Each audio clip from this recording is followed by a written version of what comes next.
आपण पाहत आहात जत मराठी न्यूज।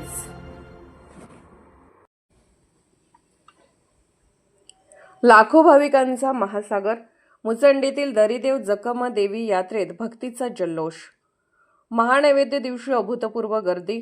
श्री क्षेत्र मुचंडी येथे भरलेल्या श्री दरिदेव व श्री जकमा देवी यात्रेत महानैवेद्य दिवशी लाखो भाविकांनी उपस्थित राहून भक्तीचा महासागर उसळला। पहाटे निघालेल्या सबिना व पालखी मिरवणुकीत हजारो भाविकांनी उत्स्फूर्त सहभाग घेत भंडाऱ्याचे उधळण करत दरिदेवाच्या नावानं चांगभलं, जकमा देवीच्या नावानं चांगभलं असा जयघोष केला। महाराष्ट्र, कर्नाटक, आंध्र प्रदेश, केरळ, तामिळनाडू व गोवा येथून आलेल्या भाविकांनी मंगळवारी पुरणपोळीचा नैवेद्य अर्पण करत आपल्या श्रद्धेची प्रचिती दिली। नवसाला पावणारे व जागृत देवस्थान म्हणून प्रसिद्ध असलेल्या या यात्रेसाठी गुरुवार दिनांक 2 एप्रिलपासून मोठी गर्दी उसळली होती। यात्रेत विविध प्रकारचे हजारो स्टॉल्स लागून परिसर गजबजून गेला होता। देवस्थान ट्रस्टने लावलेल्या वटवृक्षामुळे परिसर अधिक निसर्गरम्य दिसत होता। दरवर्षी चैत्र पौर्णिमेपासून सुरू होणाऱ्या या यात्रेचे वैशिष्ट्य म्हणजे दरिदेव मंदिर कर्नाटकातील कणमडी ग्रामपंचायत हद्दीत तर जकमा देवी मंदिर महाराष्ट्रातील मुचंडी गावाजवळ ओढ्याच्या डोहावर आहे।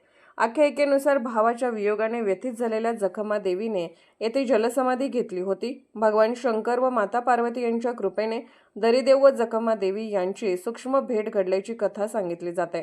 त्यामुळे यात्रेत प्रथम दर्शन व महानैवेद्याचा मान जकमा देवीला दिला जातो। भाविक आजही ही परंपरा जपत प्रथम जकमा देवीचे दर्शन घेऊन नैवेद्य अर्पण करतात, त्यानंतर दरिदेवाच्या दर्शनासाठी जातात। यात्रेत घुडी ही आगळीवेगळी प्रथा पाहायला मिळाली। भाविक अंगावर आंबाडा वनस्पतीपासून बनवलेल्या चापकाचे फटकारे मारून घेत भक्तिभाव व्यक्त करताना दिसत होते। यात्रेचे आणखी वैशिष्ट्य म्हणजे महाराष्ट्र कर्नाटक सीमेवर भरत असल्याने संपूर्ण नियोजन कणमडी ग्रामपंचायतीमार्फत करण्यात आले होते। कर्नाटक पोलिसांचा मोठा बंदोबस्त तैनात होता। भाविकांच्या सोयीसाठी दोन्ही राज्यात तात्पुरत्या एसटी डेपोची व्यवस्था करण्यात आली होती। महानैवेद्य दिवशी महिला भाविकांनी 3 दगडाच्या चुलीवर पुरणपोळी तयार करून देवाला अर्पण केली। हजारो भाविक नारळ फोडून आपले नवस फेडताना दिसत होते। दर्शनासाठी उभारलेल्या रांगेत पत्र्याचे शेड, पिण्याच्या पाण्याची व पायऱ्यांवर पाणी सोडण्याची व्यवस्था करण्यात आल्याने भाविकांनी समाधान व्यक्त केले।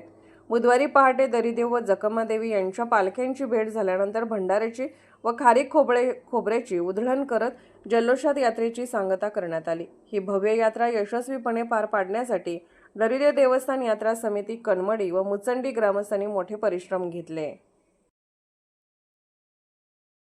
जत मराठी न्यूज चॅनलला लाईक करा, शेअर करा आणि सबस्क्राईब करा।